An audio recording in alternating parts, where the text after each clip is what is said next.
네, 한동훈 전 위원장의 당대표 출마 선언 잠시 후 시작이 됩니다. 직접 들어보고 전문가와 함께 자세히 짚어보도록 하겠습니다.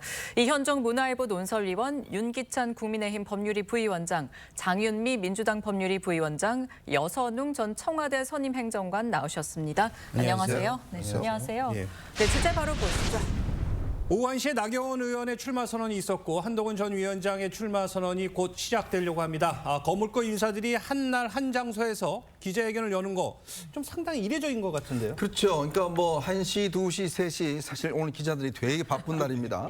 왜냐하면 이제 기자회견 하시는 모습만 보이는데 사실 기자회견 하고 난 다음에 이제 장소를 옮겨서 일물일답을 또 하게 돼 있거든요. 맞아요. 그러면 1시간 안에 거의 끝나고 또 한 사람이 시작되고 이렇게 릴레이로 이제 시작되는 것 같습니다. 네. 아무래도 시간을 이렇게 잡은 것은 극적인 효과를 좀 높이겠다는 것과 함께 서로 어떤 비교 효과를 좀 더 높이겠다 이런 좀 전략이 숨어 있는 것 같아요. 오늘 3명의 지금 당권자들이 주장하는 것과 또 기반 등등이 보면 조금씩 차이가 나지 않습니까? 그러니까 자신의 어떤 이 상황들을 좀 극대화시키는 좀 전략들이 있는 것 같아요. 네. 이제 그런 면에서 좀 전에 이제 나경원 지금 의원이 일단 기자회견 했고 지금 이제 아마 한동훈 전 비대위원장이 이제 곧 할 거고요. 그다음에 3시부터는 이제 원희룡 전 장관이 이제 할 텐데 나름대로 3명의 어떤 그 당내의 어떤 바라보는 거 상당히 좀 다를 것 같습니다. 네, 한동훈 전 위원장의 당대표 출마 선언 지금 시작되는 것 같은데 바로 좀 보여드리겠습니다.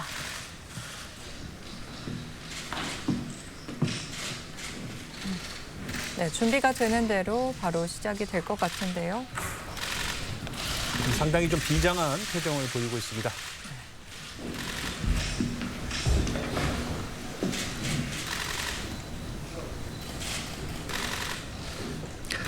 사랑하는 당원 동지 여러분, 존경하는 동료 시민 여러분, 주권자 국민의 민심은 절묘하고 준엄합니다. 그토록 염원했던 총선 승리였지만 결과는 너무도 뼈아팠습니다. 오로지 저의 책임입니다. 어떻게든 제가 더 잘했어야 했습니다. 주권자 국민들께서 집권 여당과 정부를 냉혹하게 심판하면서 명령했던 것은 우리의 변화였습니다. 그런데 지금 우리는 변화하고 있습니까? 정권 심판론으로 뒤덮였던 총선 기간 내내 우리는 민심에 반응하겠다고 국민의 눈높이에 맞추겠다고 외쳤습니다. 지금 우리는 국민의 눈높이에서 민심에 반응하고 있습니까? 지난 2달은 반성과 혁신의 몸부림을 보여드렸어야 할 골든타임이었습니다. 그런데 우리는 국민의 요구에 묵묵부답 오히려 퇴보하는 모습만을 보여드렸습니다. 국민들께서는 우리에게 마치 갈라파고스에 사는 사람들 같다, 심판받은 사람들이 맞느냐, 심지어 이긴 사람처럼 행동하고 있다는 말씀까지 하십니다. 거대 야당의 상임위 독식, 입법 독주, 일극체제의 완성을 민심이 강하게 제지하지 않고 있습니다. 우리를 향해서 너희 국민의힘은 더 혼나봐야 한다는 국민의 심판이 계속되고 있기 때문입니다. 국민의 눈높이에 맞추라는 명령에 우리는 응해야 합니다. 지금의 위기를 극복하고 절박한 상황을 희망으로 바꿔야 합니다. 지난 2달간 복귀와 성찰의 시간을 보내면서 이런 국민의 준엄한 요구를 생각했습니다. 고심 끝에 저는 오랫동안 정치에 복귀하지 않겠다는 생각을 바꿨습니다.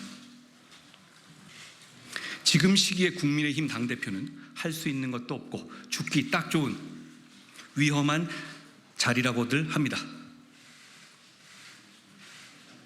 저는 용기 내어 헌신하기로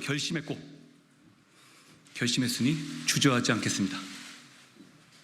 제가 총선 내내 진심을 다해서 외친 민심에 반응하고 국민의 눈높이에 맞는 국민의 힘을 만들기 위해서 모든 것을 바치는 것으로 진짜 책임을 다하려 합니다. 막힌 곳은 뚫고 끊긴 곳은 잇고 무너진 곳은 바로 세우겠습니다. 패배의 경험을 변화와 승리, 정권 재창출의 토양으로 삼겠습니다. 당정 관계를 수평적으로 재정립하고 실용적인 방향으로 쇄신하겠습니다. 보수 정치를 혁신적으로 재건하겠습니다. 그리고 국민의힘을 대한민국의 지속 가능한 성장을 이끄는 정당으로 만들겠습니다. 첫째, 당정 관계를 수평적으로 재정립하고 실용적으로 쇄신하겠습니다. 지난 2년간 9번이나 집권 여당의 리더가 바뀌었습니다. 그 배경이나 과정이 무리하다고 의문을 갖고 비판하시는 국민들이 많으셨습니다.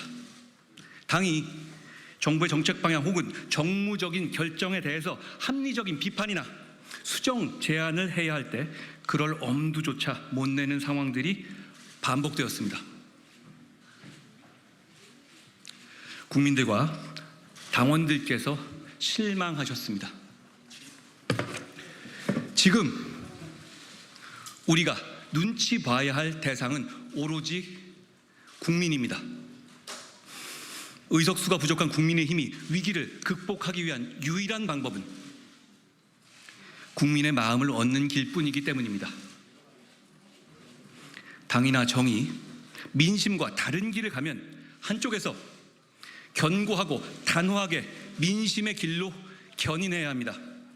어느 한쪽이 이끄는 대로 무조건 따르는 것이 아니라 상호 존중 속에서 치열한 토론을 통해서 해법을 찾아야 합니다. 그런 건강하고 수평적이며 실용적인 당정 관계를 대다수 국민과 지지자들, 당원들이 정말로 바라고 있습니다. 제가 그 역할을 하겠습니다. 집권 여당은 대통령실 정부와 서로 존중하고 긴밀하게 소통, 협력하면서 일해야 합니다. 다른 이유가 아니라 그래야 시너지를 내서 국민들께 더 잘 봉사할 수 있기 때문이죠. 특히 고물가와 고금리 대응, 불합리한 세제개혁, 소상공인의 자영업자 지원 등 민생경제 해결 앞에서 당정은 적극 협력하는 모습을 보이겠습니다. 당이 정부와 충실히 협력하지만 꼭 필요할 때는 합리적인 견제와 비판, 수정 제안을 하는 것도 마다하지 않겠습니다.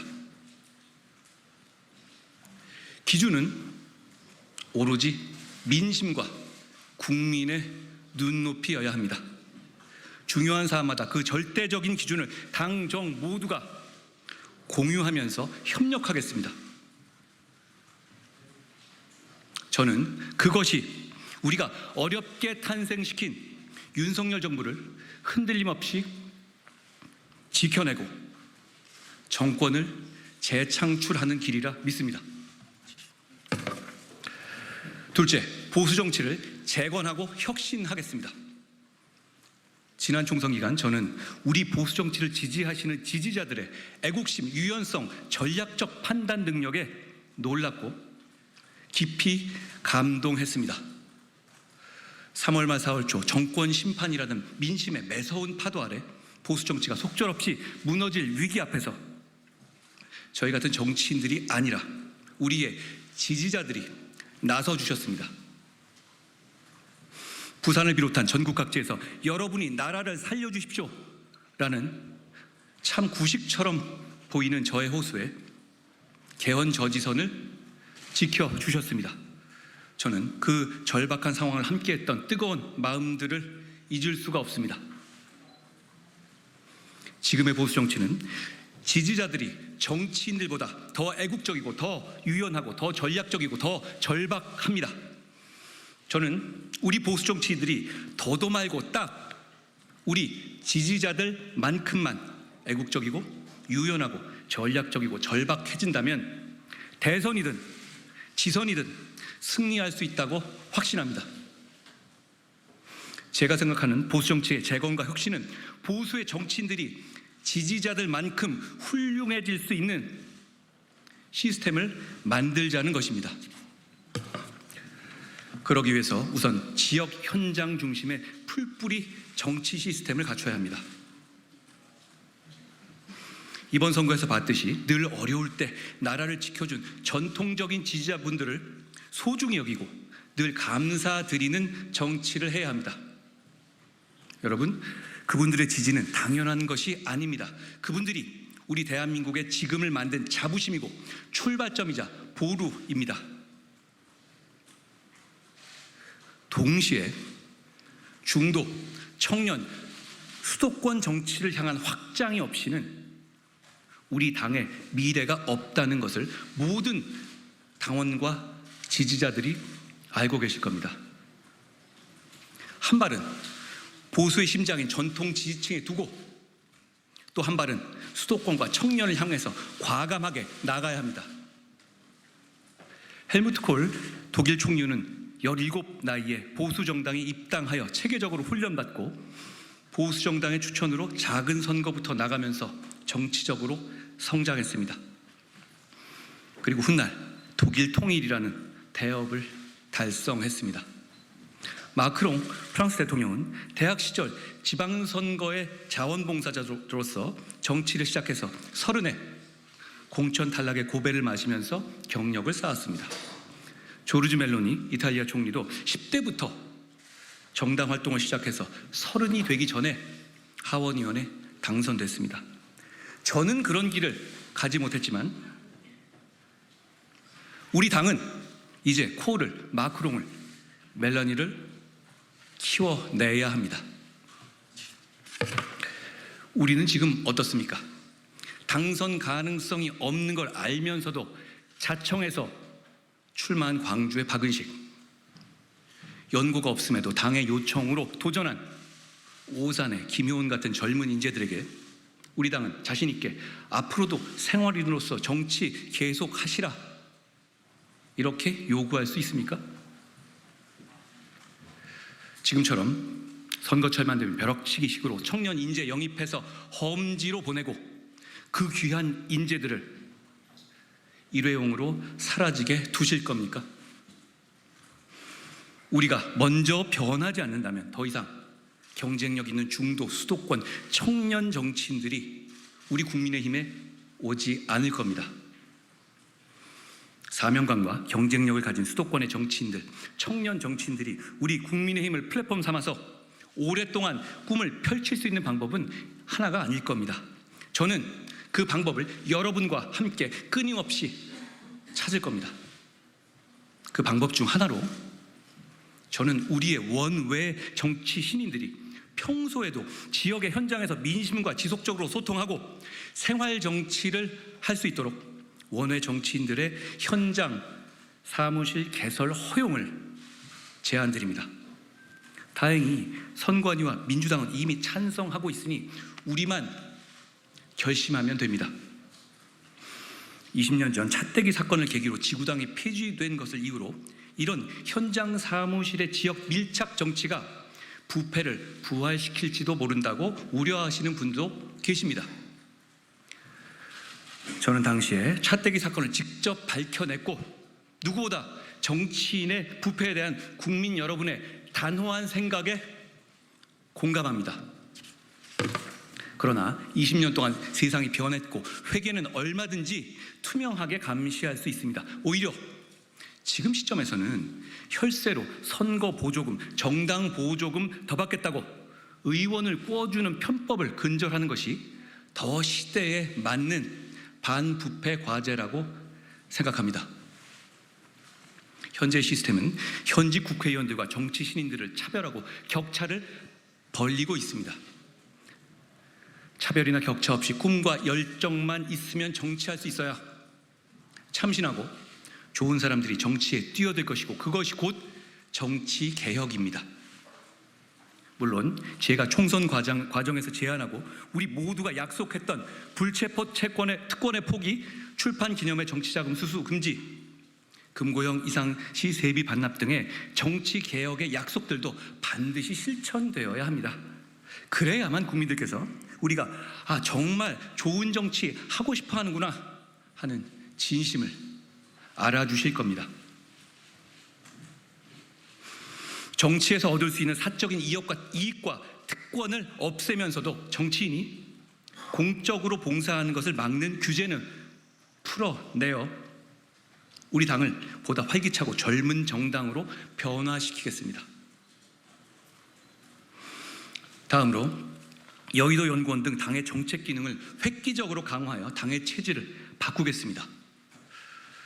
국민의힘이 과거의 성과를 지금의 시대에 맞게 보완하고 버릴 것은 버리고 수정할 것은 정교하게 수정하여 정책 중심의 유능한 보수정당으로 다시 태어나기 위해서는 우리 당의 정책 역량을 대폭 강화해야 합니다. 이를 위해서 우리 여의도 연구원을 명실상부한 싱크탱크로 재탄생시키겠습니다. 아울러 여의도 연구원 자체뿐 아니라 보수 중도의 수준 높은 민간 브레인들에게 정책과 전략에 대한 아웃소싱을 활성화하겠습니다. 그것이 우리의 정책과 전략이 더 유연해지는 것을 도울 뿐만 아니라 보수나 중도의 정책 전문가들이나 전략 전문가들과의 선순환 생태계를 만드는 출발점이 될 수 있을 겁니다. 여러분, 우리의 상대는 이미 오래전부터 그렇게 하고 있지 않습니까? 여러분, 우리에겐 108명의 일당 100 국회의원들도 있지만 사실 지금 같은 구도면 일당 100까지는 필요 없고 한 일당 2 정도면 되겠죠.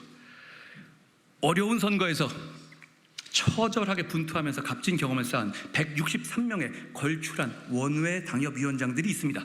탄탄한 실력의 지방자치위원들이 있고 뛰어난 역량의 보좌진들이 있고 당의 기둥인 당뇨들이 있습니다. 이들이 정책위와 여연과 연계해서 각자의 전문성을 키우고 자신의 이름을 걸고 제대로 정책 역량을 발휘할 수 있도록 평가와 보상 체계를 마련하겠습니다. 나아가 우리 국민의힘의 정치의 저변을 끊임없이 확대해야 합니다. 지금처럼 선거 때만 반짝 저변 확대를 시도해서는 선거에서 이길 수 없습니다. 제가 지향하는 보수의 핵심 가치는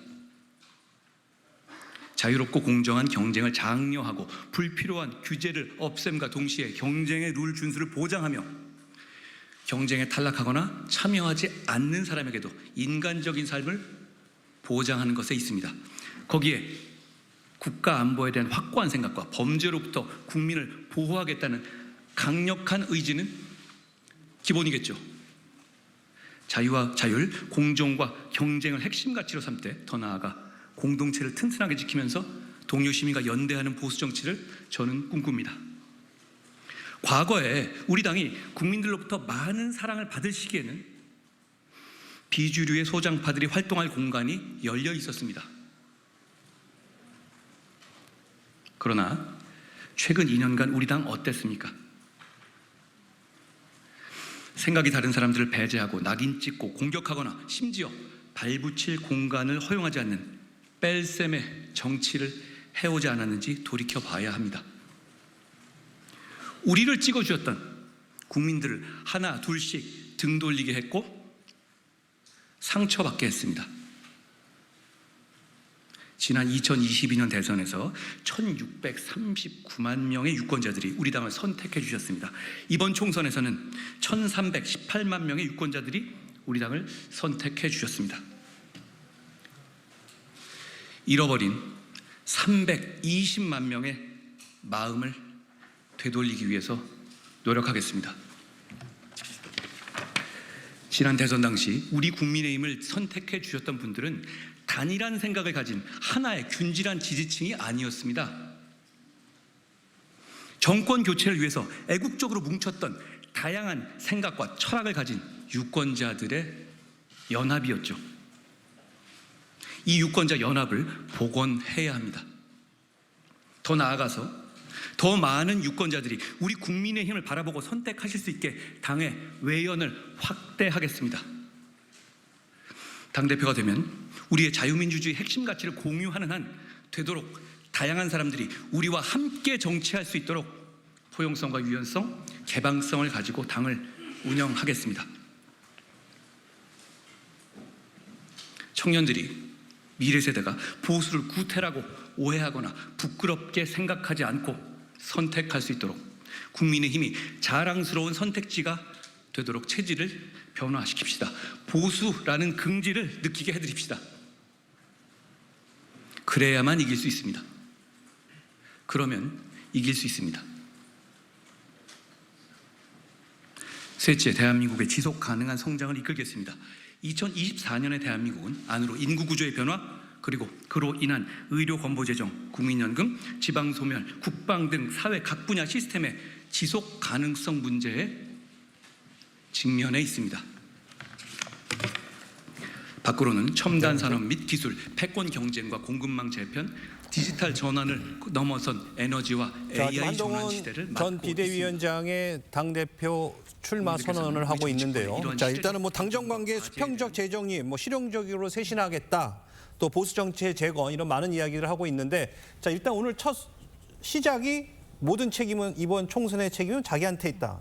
시작부터 약간 본인을 먼저 반성하면서 시작을 했습니다. 그렇죠. 가장 이제 아마 한동훈 전 위원장의 아마 이번 출마의 비판점은 총선 패배에 책임이 있는 사람이 왜 다시 나오느냐에 대한 이제 문제였잖아요. 이제 그 문제에 대한 이제 지적들을 처음 한 것 같습니다. 즉 총선 패배에 대한 그 경험을 살려서 다시금 당의 어떤 재건을 위해서 본인이 나서겠다라는 이야기였고요. 네. 모든 책임은 지난번 이 당시에 총선 패배했을 때 모든 책임은 나에게 있다라고 했던 것과 같은 일맥상통하는 것 같고요.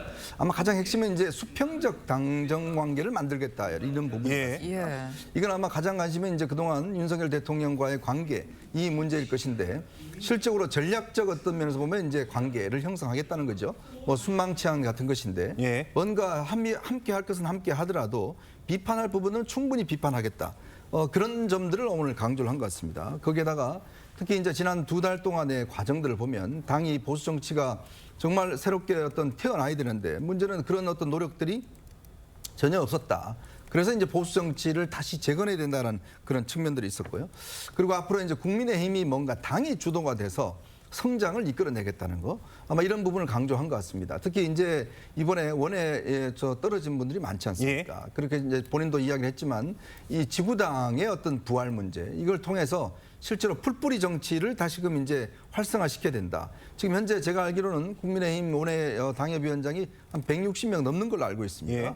그들이 정치할 수 있는 공간들을 실제로 만들어주겠다라는 부분들 아마 구체적인 어떤 제안으로 내건 것 같습니다. 네, 저도 인상적으로 들었던 게 이 수평적으로 재정립한다 이 얘기를 할 때 정무적인 결정에 대해서 합리적 비판이나 수정을 제안할 때 그럴 엄두조차 못 내는 상황들이 계속 반복됐다, 이런 언급을 했거든요. 사실 윤 대통령을 생각 안 하지 않을 수밖에 없는데 어떻게 들으셨습니까? 그러니까 바꾸지 못한 본인의 책임이다, 이 결론이 이거 같아요. 그러니까 민심에 부응하지 못했고, 이것은 내가 그 민심에 부응하자는 얘기를 했지만 어떤 힘에 붙여서 못했다, 이런 취지가 숨어 있는 것 같아서 그러니까 본인이 지금 책임이다라고, 내 책임이다라고 얘기를 하셨지만 결국 뭐냐면 당의 오래된 안 좋은 면 때문에 지게 됐고, 그 면들을 자기가 이렇게 고쳐가겠다, 이런 취지의 말씀 같아요. 그리고 당정 관계에서 여태까지 수평적 관계가 아니었기 때문에 민심에 부응하지 못했다, 뭐 이런 결론이라서 저는 개인적으로 한동훈 전 비대위원장의 그 출마 선언문 치고는 조금 부족하다라는 생각을 했던 것이,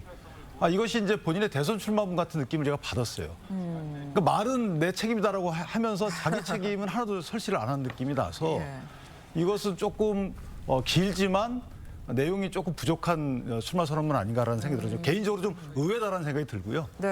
왜냐하면 이제 국내심이 108석 갖고 할 수 있는 일이 별로 없어요. 그러니까 대통령의 거부권을 최대한 활용해서 이 국면을 벗어나야 되는 것이고, 그 기간 동안에 한동훈 전 비대위원장이 당대표가 되면 이러한 면을 펼쳐서 국민의 지지율을 높여서 그 국민의 지지율을 지렛대로 삼아서 정권에 성공을 하고, 그다음에 정권 재창출 통해서 뭔가 펼치겠다, 이런 식의 좀 단계별 어떤 계획이 나오길 저는 기대를 했는데 지금 좀 긴 말씀에 사실은 본인이 어떻게 하겠다라는 내용이 숨어 있질 않다. 그러니까 저는 백서 편찬 위원장의 발표 같은 느낌을 좀 받았어요. 총선 실패 백서 편찬 위원장. 그래서 조금 다른 아마 활동을 더 이어오겠지만, 말씀들은 다 좋습니다. 여의도의 정책 기능을 당연히 제고해야죠.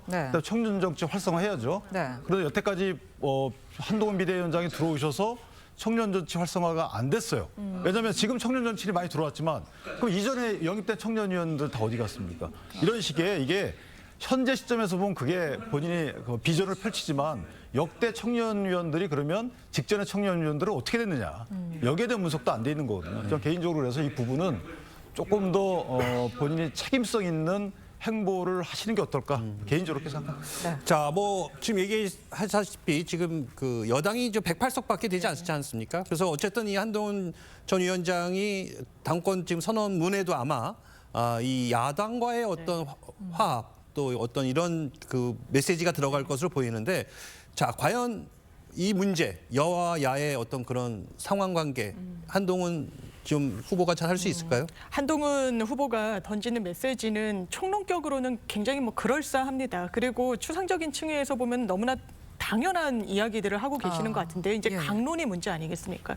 국민의힘의 당대표라면요. 민주당과의 협치는 대통령께서도 마찬가지지만 선택이 아닙니다. 필수예요. 왜냐하면 국정 운영을 하려면 모든 게 입법적으로 뒷받침이 돼야 되는데 민주당 없이 단독 이렇게 입법할 수 없는 거 아니겠습니까? 그렇다면 어떻게 구체적으로 보여줄지 이렇게 말의 상찬이 아니라 그렇다면 원협상, 원구성 협상 오늘 오후에도 있는 거 아니겠습니까?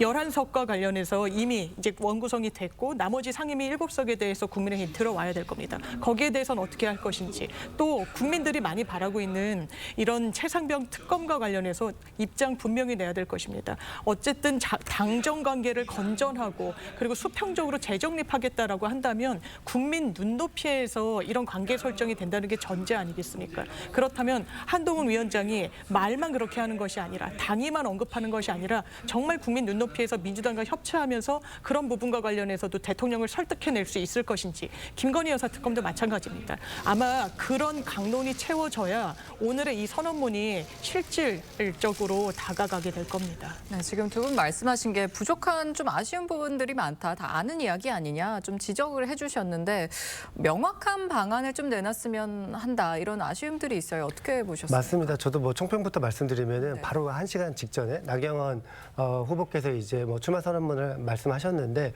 두 분 것만 비교하다 보면은 저는 나경원 의원 찍을 것 같아요. 일단 뭐 개인적인 네, 의견이니까. 개인적으로. 네. 두 분 것만 보면은 그러니까 이제 한동훈 전 비대위원장의 뭔가 이 메시지에 뭐 임팩트가 없고 그리고 윤기찬 위원장이 말씀하신 대로 계속 총선 내용에 대한 뭐 비평 뭐 이런 부분밖에 없거든요. 그러니까 본인이 어떻게 하겠다는 메시지가 되게 약하게 들린다 이런 말씀을 또 드리고 싶고 그리고 또 하나는 지금 본인께서 이제 거의 상당 부분 원외 정치인들 많이 뭐 중도 수도권 그리고 청년 정당 이런 정당을 만들기 위해서 힘을 쏟겠다 이런 이야기를 하셨는데 지금 한동훈 비대위원장이 같이 이제 러닝메이트로 출마하는 청년 뭐 최고위원 후보 중에 진정호 의원이 있는데 저는 본인께서 금방 그 출마 선언문 내에 뭐 김용훈, 오산 출마자 같은 경우를 언급을 했는데 그런 분들 뭐 이번에 총선에 출마했지만 떨어진 수도권 원외 청년 후보자들을 원외 그 청년 최고위원으로 같이 러닝메이트를 삼았으면은 본인의 지금 총선 출마, 그러니까 당대표 출마 선언문에 엄청나게 힘을 받을 텐데 그러니까 말과 행동이 약간 좀 다른 모습을 보여서 이 부분에도 역시도 뭐 그 선거 기간 동안에 뭔가 더 약간 실효적인 뭔가 이 조치들이나 정치적인 액션이 좀 필요하지 않을까 이런 생각을 가집니다. 지금 말씀하신 것처럼 러닝메이트 살펴보면요. 한동훈 전 위원장은 장동혁, 박정훈, 진종호 의원을 최고위원 러닝메이트로 내세웠습니다. 이 세 명을 내세운 이유가 뭘까요? 일단 이제 원내가 아무래도 이제 지금 현재 좀 약한 부분이 있다 보니까요.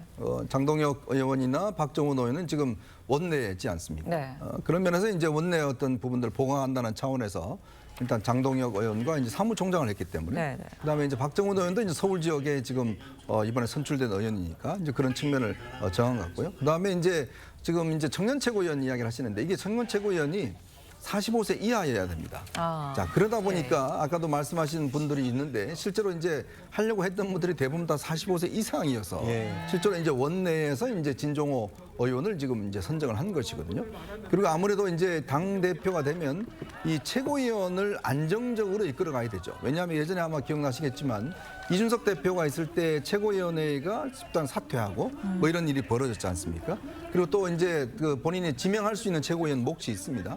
아마 그런 걸로 이제 여러 가지 어떤 최고위원의 안정성을 일단 이제 하려고 하는 의도인 것 같은데 아무래도 이제 지금 한동훈 위원장의 어떤 포커스는 당내에도 어떤 중요하지만 실제로 이제 2026년이 되면 지방선거가 있지 않습니까? 그러면 국민의힘이 이 현재 지금 제가 알기로는 거의 이제 지방 조직이나 경기도 이런 밑바닥 조직들이 거의 붕괴된 걸로 알고 있어요. 이제 그런 것들을 회복 없이는 아무리 위에서 좋은 이야기 해봤자 실질적으로 어떤 선거에서 성과를 내기는 어렵습니다. 자, 그러다 보니 오늘 부분에서 이제 강조가 된 것은 풀뿌리 정치 이야기한 것은 예전에는 집권 여당 그러면 자유총연맹이나 뭐 관변단체나 이런 게 많아 있었잖아요. 근데 지금 하나도 없어졌어요. 그러니까 이제 경기도 같은 경우는 이 민주당이 오랫동안 국회의원 하면서 그런 게 없어졌기 때문에 이제 그런 부분들을 실질적으로 어떤 부활시키거나 강화시키지 않으면 미래가 없다라는 아주 현실적인 이야기를 하고 있는 거거든요.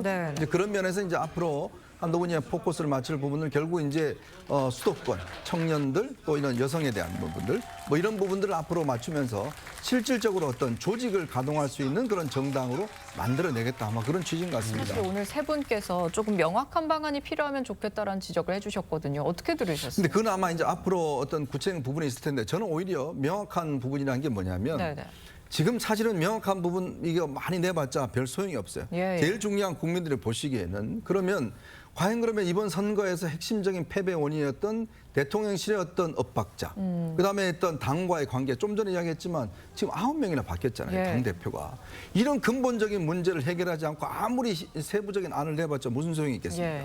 바로 그 부분들을 오늘 지적한 거예요. 이 자리에서 낼 건 아니에요. 그렇죠. 왜냐하면 이제 그런 부분들은 앞으로 이제 다금번 실천해 나갈 문제지만 가장 핵심적인 즉 대통령실과 당과의 관계를 어떻게 재설정할 것인가 이 부분에 대한 이야기가 가장 먼저 나온 것도 이 부분이 수정되지 않으면 사실상 국민의 지지를 받기는 어렵다는 그런 판단이 있는 것 같습니다. 그러니까 어쨌든 이 후보들 가운데 유일하게 좀 당정 관계의 어떤 재정립 이런 얘기를 했습니다. 또 그 한동훈 전 위원장 같은 경우는 뭐 청년, 또 수도권, 또 중도 지지층 확보 이런 거에 좀 주력하는 것 같은데 자 이게 과연 전략적으로 좀 성공할 수 있을까요?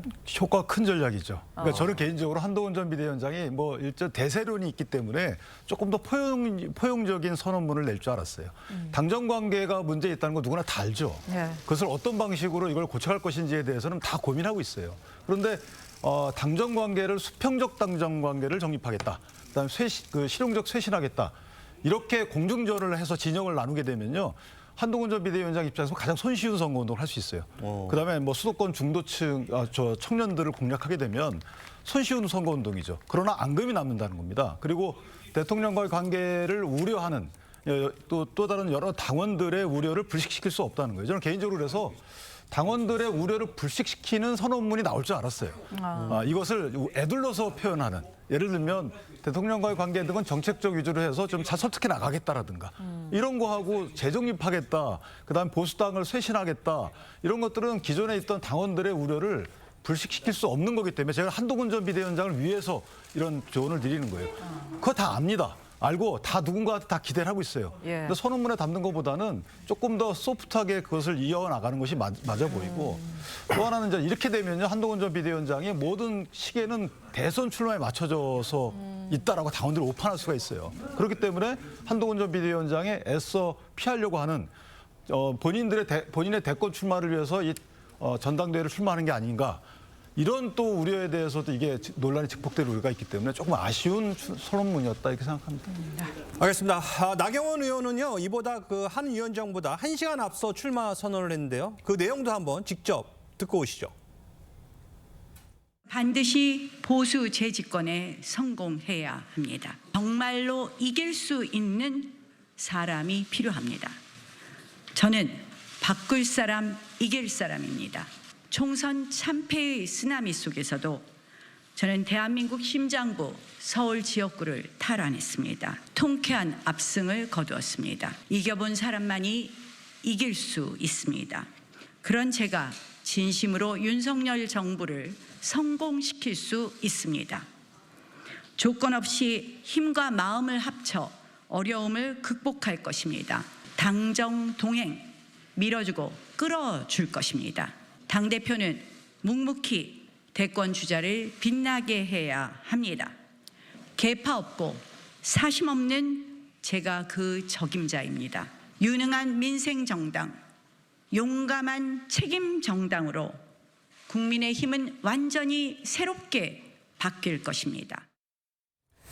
네, 실제로 들었을 때 나는 계파가 없다 이 말씀을 사실 여러 번 하셨어요. 나경원 의원은 미숙한 정치인에 맡길 수 없다. 또 보수 재집권을 강조하기도 했습니다. 전략적으로 좀 어떤 선택을 한 것 같나요? 저는 굉장히 한동훈 전 위원장의 이 출사표와 대비가 된다라고 생각합니다. 역시 정치적 경험, 구력이란 건 무시할 수 없구나. 메시지가 굉장히 선명하고요. 네네. 이겨본 사람이 이길 수 있다라고 이야기를 합니다. 한동훈 전 위원장은 이번 총선 참패 내 책임이라고 포문은 열었는데 마치 국민의힘의 현재 상황을 지적을 하면서는 본인은 한 발 떨어져 있는 것처럼 이야기를 합니다. 네. 이른바 유체이탈 화법으로 보이는 거예요. 그런데 그 부분을 다른 당권 경쟁자들이 가만둘까요? 오늘도 바로 미숙한 사람한테 맡길 수 없다라고 그 나경원 의원도 출사표에 넣었고요. 원희룡 전 장관 조만간 이제 기자회견이 있을 텐데 최근의 워딩은 이 국민의힘의 어떤 이 역사 그리고 당원들의 지지 이런 건 사유화하면서 어떤 책임을 져야 할 때는 마치 거리를 두는 것 같은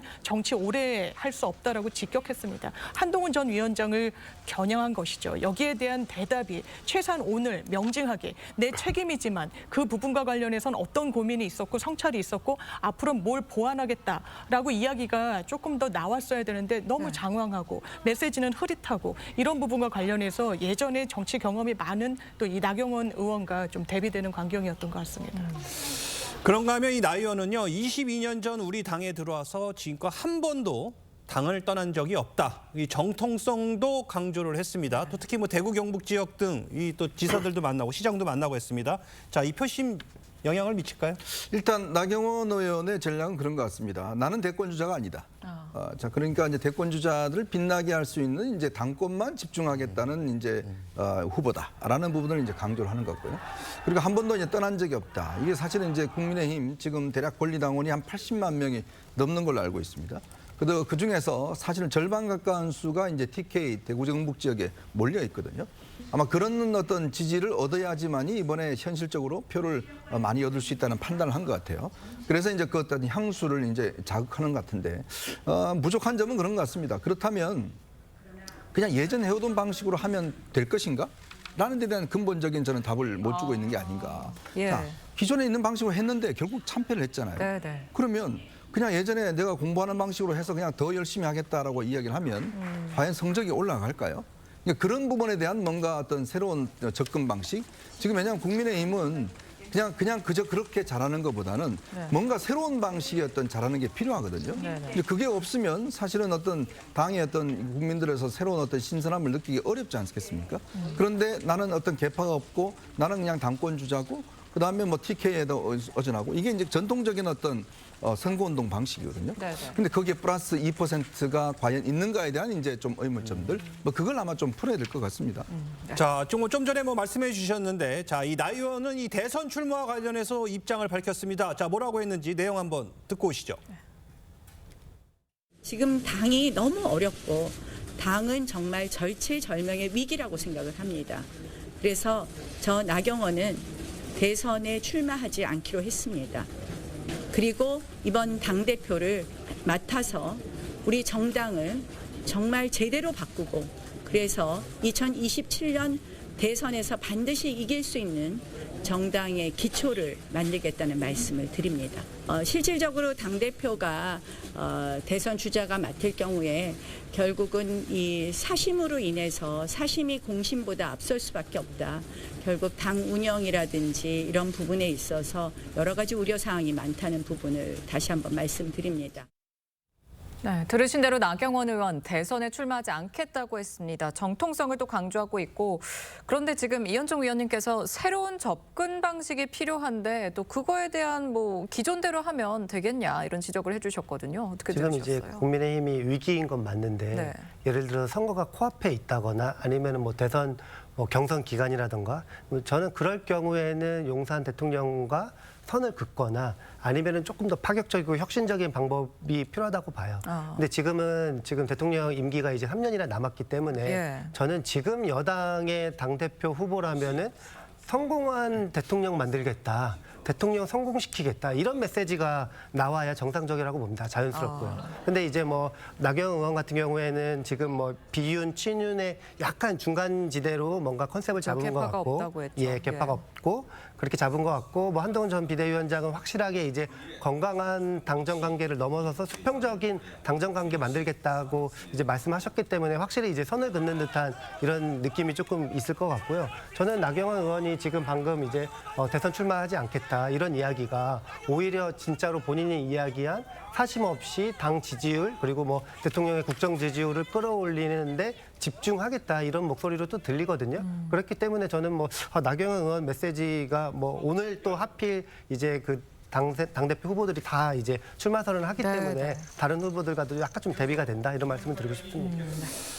원희룡 전 장관도 잠시 뒤 이제 3시에 또 출마 선언을 하는데 자, 뭐 한때 이 나경원 의원과의 연대 가능성 이런 얘기도 나왔었지만 지금은 가능성이 굉장히 적어 보이는데 자, 나경원 의원, 원희룡 후보와의 관계 어떤 전략, 어떤 포지션을 취해야 될까요? 일단 나경원 의원 입장에서 보면 친윤표가 소위 친윤이라고 평가받는 표가 원희룡 장관과 한동훈 전 비대위원장 쪽으로 나뉘길 바라겠죠. 오히려. 그런 식의 본인은 이제 독립적 공간을 확보하려고 할 텐데 방금 말씀 주신 것처럼 사실은 구체성이 좀 떨어져요. 그러니까 이게 정당이라는 것이 뭔가 실체가 꾸준히 진행되는 것은 아니거든요. 정당의 사무처 직원 빼놓고는 사실 컨텐츠가 수시로 바뀝니다. 그래서 정당의 공천이 가장 중요한 거고 공천에 관련해서 어떻게 하겠다라는 안들이 지금은 없어요. 이게 지금 뭐 정당의 시스템 말씀 많이 하시지만 사실 정당의 시스템이 함축적으로 나오는 것이 공천 결과입니다. 그러니까 공천에 실패하면 선거에 지는 것이고 그럼 선거에서 뭐 국회도 장악 못하는 것이고 그다음에 대통령도 배출 못하는 것이기 때문에 정당이 할 수 있는 일이 없어요. 중앙당의 역할이 그겁니다. 또 하나는 중앙당의 역할은 당의 정책 방향을 결정하는 거예요. 저는 이 두 가지가 가장 중요하다고 봅니다. 근데 이 두 가지에 대해서 두 분 다 얘기를 안 하고 계세요. 어떻게 뭐 지지율을 높이겠다. 지금 당장 선거가 있지 않잖아요. 이제 제가 기대하는 것은 자 2년간에 그럼 당을 어떻게 바꿀 것인가에 대해서 당을 국민적 지지를 어떻게 끌어올릴 것인가. 만약에 한 6개월 후에 선거가 있으면 거기에 맞춰서 해야 되겠죠. 그런데 지금 그렇지 않은 상황에서 너무 선거 위주의 말씀들을 하시고 계시기 때문에 저는 약간 조금 더 구체성 있는 말씀들 그리고 중앙당이 반드시 해야 되는 부분들 공천을 앞으로 어떻게 할 것인지 그다음에 정책 방향을 어떻게 할 것인지 이런 것들에 대해서 말씀들이 좀 따라줬으면 좋겠다. 알겠습니다. 자, 또 다른 이 당권 주자죠. 바로 윤상원 의원은요. 오늘 SNS를 통해 대통령과 당이 갈등하면 안 된다 이렇게 주장을 했는데 결국엔 이 말은 한 전 위원장을 향한 견제구로 봐야 될까요? 그렇게 봐야 될 것 같습니다. 한 전 위원장이 오늘 출마 선언문에도 첫째, 둘째, 셋째 이런 형식으로 이제 이야기를 담아냈는데요. 첫째가 당정 관계를 쇄신하겠다는 거예요. 그러면서 지금까지 당대표가 아주 이상한 이유로 계속해서 교체됐던 그런 사례. 누가 봐도 윤석열 대통령을 사실상 직격한 겁니다. 원만한 당정 관계 운영과 관련해서는 뭔가 껄끄러울 수밖에 없겠다라는 당원들한테 신호가 가다한 것 같습니다. 지금 국민의힘 당원 분포를 보면요. TK, PK가 40%가 넘습니다.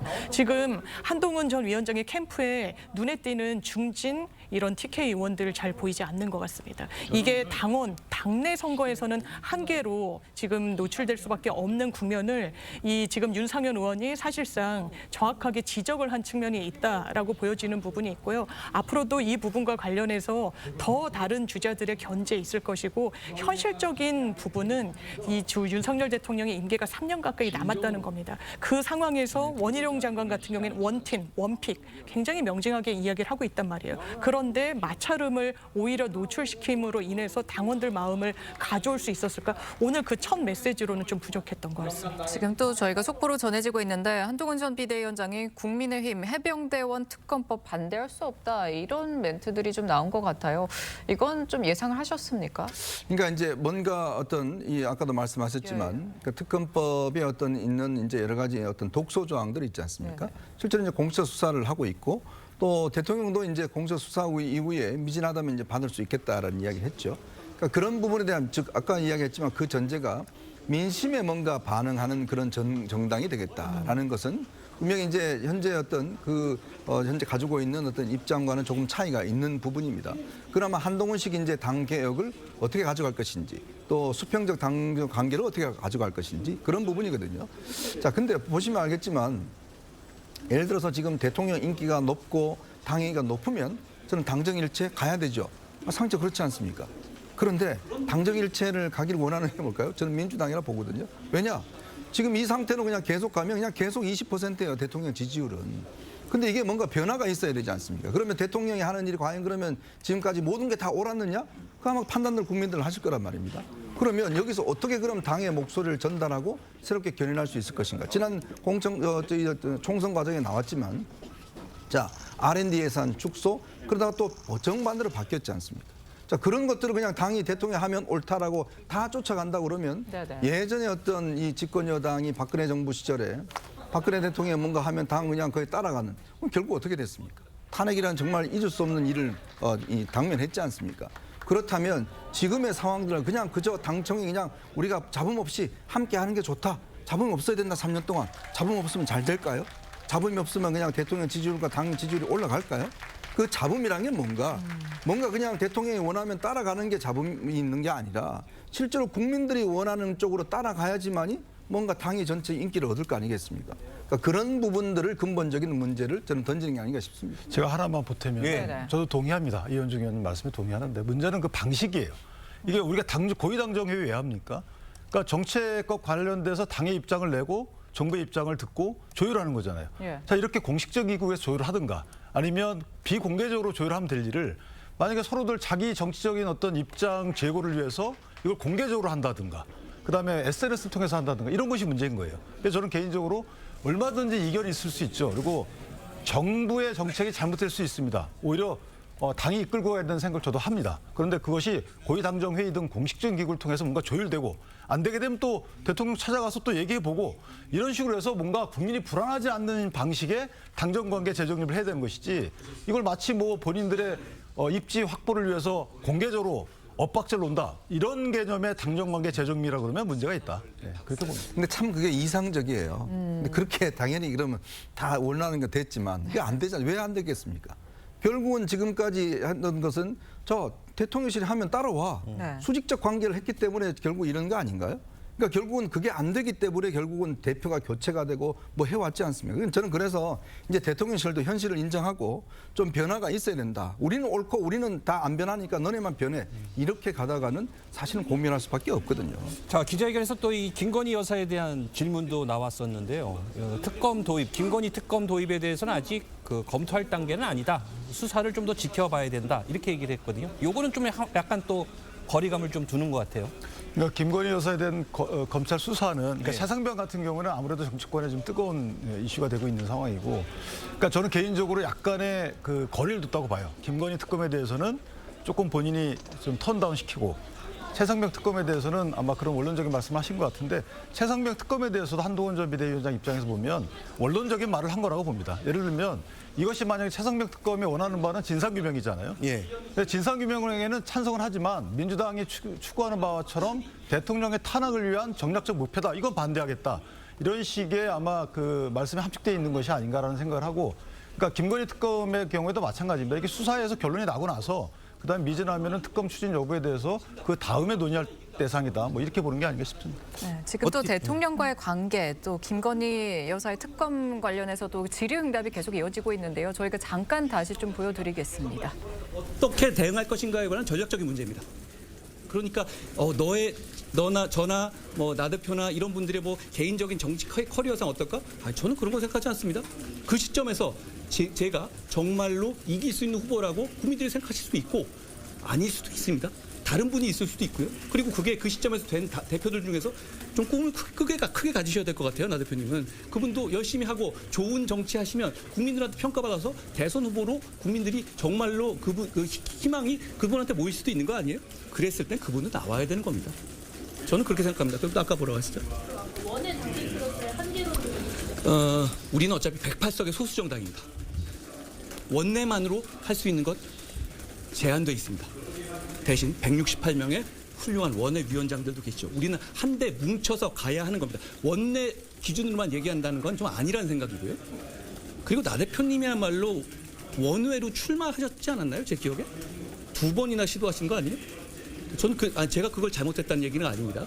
그리고 그동안에 원내에서 당대표를 하셨던 경우에 어떤 대단하게 그러지 않았던 경우보다 더 좋은 성과들이 많았나? 그 부분을 한번 보면 꼭 그렇지는 않을 것 같아요. 중요한 건 우리 당이 지금의 이런 위기 상황에서 민심에 부응하고 변화할 수 있고 그걸 이끌어갈 수 있는 당대표가 누구냐라는 라는 점을 기준으로 판단하셔야 된다고 생각합니다. 그리고 지금 원내로 들어가신 108명들, 나 의원님 포함해서 제가 다 열심히 띄워준 분들 아닙니까? 저와 함께 국회에 가신 분들입니다. 저와 충분히 팀워크를 잘 맞출 수 있습니다. 자, 지금 뭐 한동훈 후보가 지금 굉장히 평상시와 다른 모습으로 좀 굉장히 좀 역동적으로 얘기를 하고 있는데, 자, 문제는 관건은 한동훈 전 위원장의 1차 투표가 과연 과반 투표를 할 수 있느냐. 그렇지 않고 만약에 결선 투표까지 가면 또 어떻게 될지 모른다. 이런 전망들이 많이 있거든요. 짧게 어떻게 뭐 1차 투표로 끝날 것 같습니까? 아니면 결선 투표 갈 겁니까? 아니면 또 이변이 나올 수 있다고 생각하십니까? 저는 개인적으로 1차 투표를 끝내는 전략은 아닌 것 같아요. 왜냐하면 아까 제가 말씀드린 대로 공중전에서 지금 이제 다른 호소 방법을 취했단 말이죠. 대통령실과의 각을 피하지 않는. 그렇게 되면 당원들 입장에서 보면 처음에 전폭적 지지를 해주기 쉽지 않아요. 그럼에도 불구하고 본인의 대선 때의 시계를 맞춰놓고 그때 다른 말을 안 하도록 거기에 맞춰 가겠다라는 취지로 저는 이해를 했습니다. 그러니까 한동훈 전 비대위원장 입장에서도 뭐 어느 것이 옳지 모르겠지만 이게 결선까지 나는 감행하겠다. 그러면서 본인의 대선 행보를 위해서 일관성 있는 뭐 정책 추진이나 언행을 하겠다. 이런 취지로 저는 읽혀져서 그렇다면 결선까지 갈 확률이 조금 더 높아진 게 아닌가 이렇게 생각합니다. 네.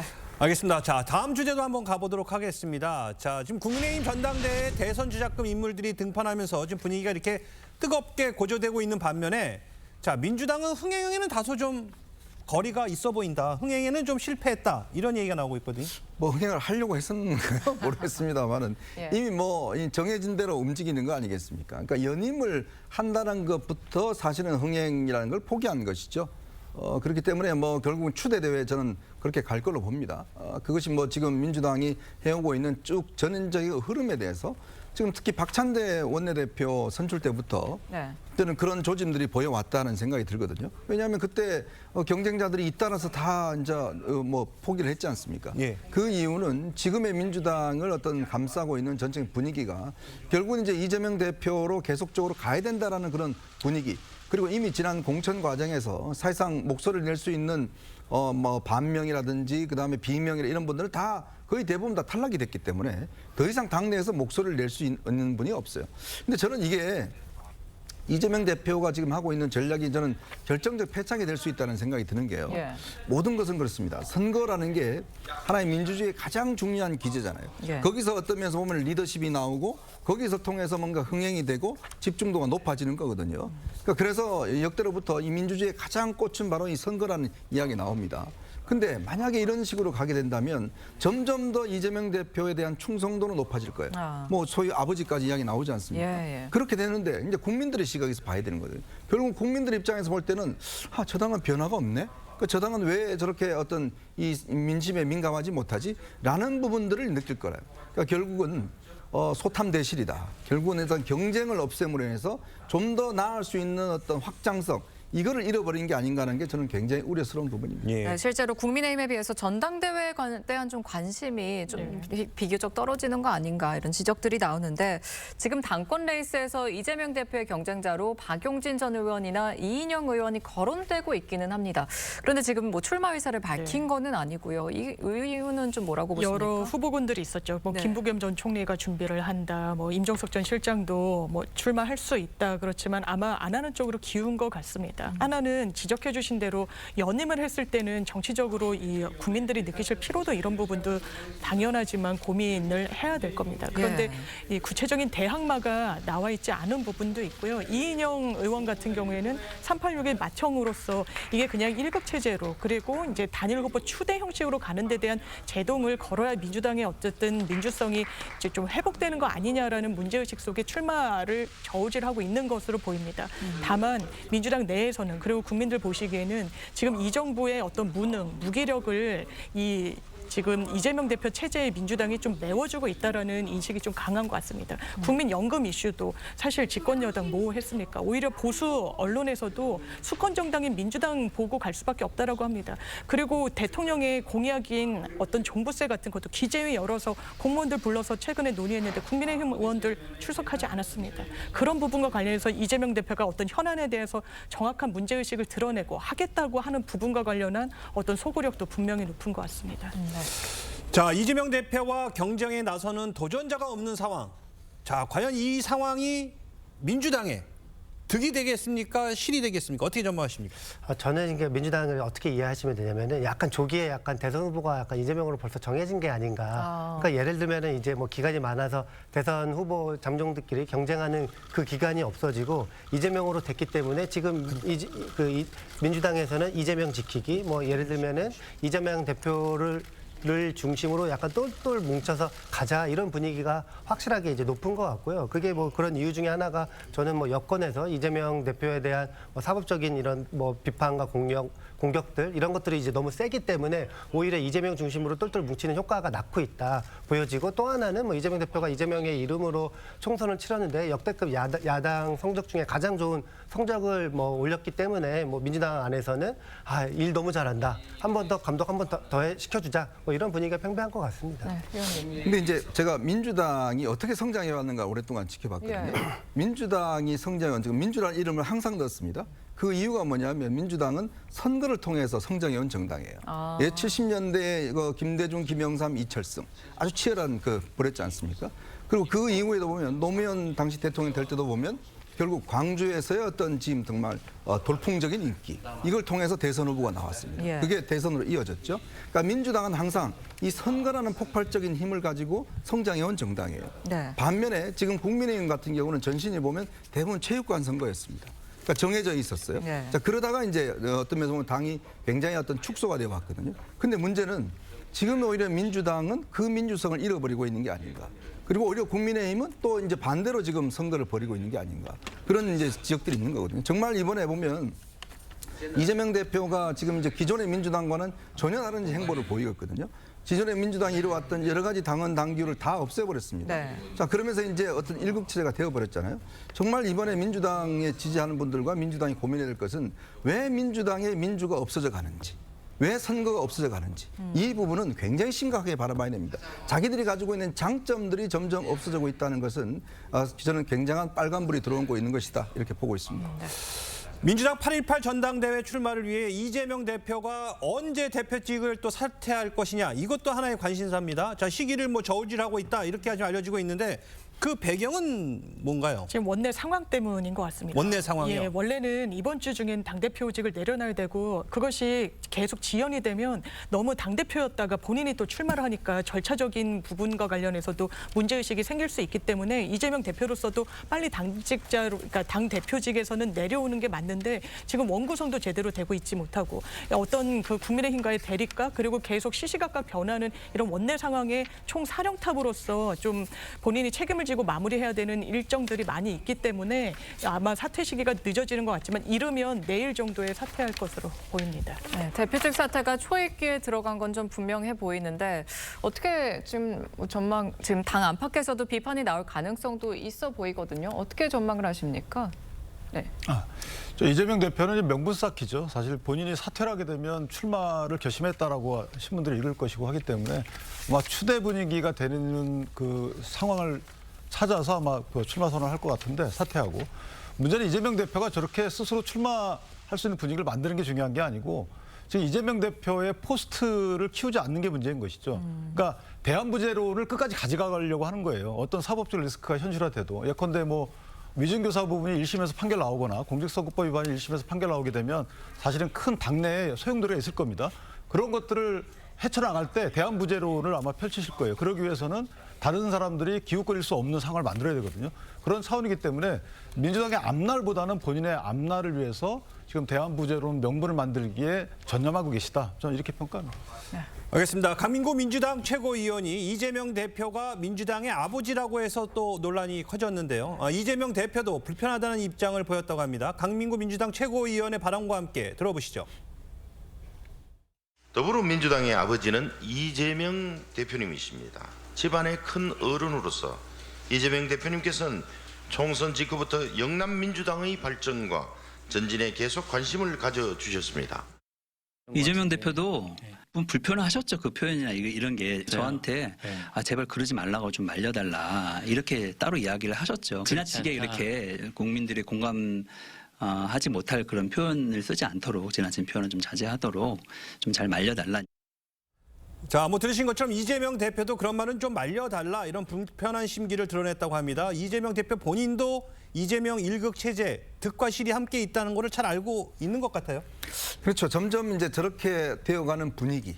그러니까 그게 이제 저는 문제인 것 같아요. 네네. 왜냐하면 전날 저 자리에서 지금 강민구 최고위원만 이야기한 게 아니라 정청래 최고위원도 이재명 시대다라는 이야기를 했습니다. 아마 본인도 준비한 멘트 같은데. 근데 뭐 아버지가 나오니까 더 이상 뭐 시대는 다 감춰버렸죠. 네. 그러니까 그만큼 점점 더 에스컬레이트가 되는 거예요. 이제 아버지가 나왔으면 할아버지 나와야 되나?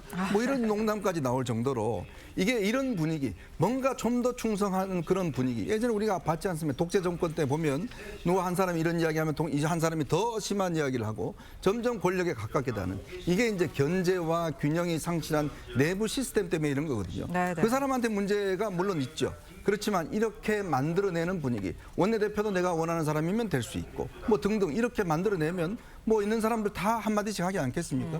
결국 이런 어떤 분위기가 저는 가장 큰 문제다라는 생각이 듭니다. 네, 지금 지적해 주신 대로 이재명 1극 체제, 이게 민주당의 어떤 득과 실이 될까요? 예, 제가 좀 전에 이제 뭐 그 대선 후보 이런 이야기를 약간 비유를 들었는데 네네. 그러니까 이제 대선 후보가 정해지면은 그 대선 후보 중심으로 뭉치잖아요. 네. 근데 지금 민주당 같은 경우에는 뭐 당권 주자도 그렇고 대권 주자도 뚜렷하게 이재명 대표에 맞설 이런 상대가 없어요. 그러니까 이제 당내에서는 그 지지층들이 또 당원들이 이재명 대표 중심으로 일단은 뭐 대선까지 가자 약간 이런 분위기가 있는 것 같아요. 그러니까 그런 분위기 상에서 뭐 이재명 대표를 보호하고 아니면 뭐 이재명 지키기에 나서고 이런 흐름들이 쭉 있는 것 같은데요. 근데 이것이 문제라면은 지금 강민구 최고위원의 발언 같은 게 문제인 거죠. 그러니까 이재명 대표가 안정적으로 그리고 통합적으로 강력한 리더십을 행사할 수 있다는 건 장점인데 강민구 최고위원처럼 저게 뭐 아부수성 발언도 아니고 이재명 대표한테 실제로 도움도 되지 않는 저런 발언들이 나오면은 오히려 뭐 밑에서 충성 경쟁이 나오고 이 충성 경쟁 속에서는 오히려 바른말 하거나 아니면 합리적인 목소리들이 안 나올 가능성이 있기 때문에 거기에 대해서는 굉장히 약간 조금 뭐 심각한 이렇게 뭐 부정적인 영향이 있다 이 정도로 말씀드릴 수 있을 것 같습니다. 지금 원희룡 전 장관도 준비를 하고 있는 것으로 보이는데요. 저희가 바로 또 이어서 보여드리고요. 원 전 장관이 지난 20일에 전당대회 출마 결심을 알리면서 이때 또 한 말이 있습니다. 지금 바로 시작하네요. 네. 들어보시죠. 안녕하십니까, 원희룡입니다.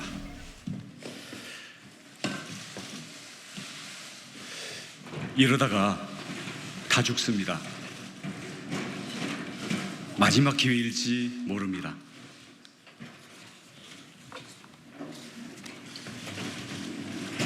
저 반성합니다.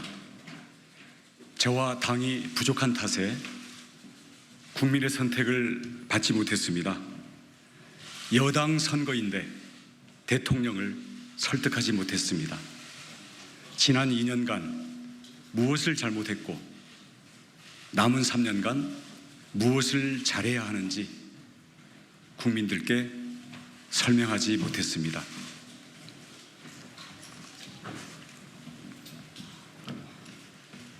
책임지겠습니다. 윤석열 정부는 우리 모두 함께 만든 정부입니다. 저는 경선의 경쟁자였지만 대선 공약을 책임졌고 경제부처 장관으로서 국정에 참여했습니다. 윤석열 정부가 성공해야 정권을 재창출할 수 있습니다. 무도한 세력에 맞서서 대한민국을 지켜낼 수 있습니다. 윤석열 정부의 성공, 제가 책임지겠습니다. 신뢰가 있어야 당정 관계를 바로 세울 수 있습니다. 저는 대통령과 신뢰가 있습니다. 당심과 민심을 대통령께 가감없이 전달하겠습니다. 이를 위해 레드팀을 만들겠습니다. 레드팀이 취합한 생생한 민심을 제가 직접 대통령께 전달하겠습니다. 그리고 그 결과를 국민들께 직접 보고드리겠습니다. 소통하겠습니다. 많이 듣겠습니다. 활발하게 소통하는 살아 숨쉬는 정당을 만들겠습니다. 민주당은 의석수를 무기로 국회의 오랜 전통과 관행을 짓밟고 있습니다. 야당의 폭주 정면 돌파하겠습니다.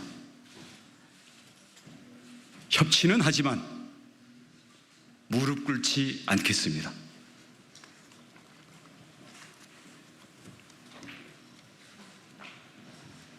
원팀이 되어야 합니다. 108석으로는 다 똘똘 뭉쳐도 버겁습니다. 우리는 모두 동지입니다. 이 길로 가야만 윤석열 정부 성공하고 정권 재창출 할 수 있습니다. 저는 확신합니다. 우리는 반드시 이길 수 있습니다. 감사합니다.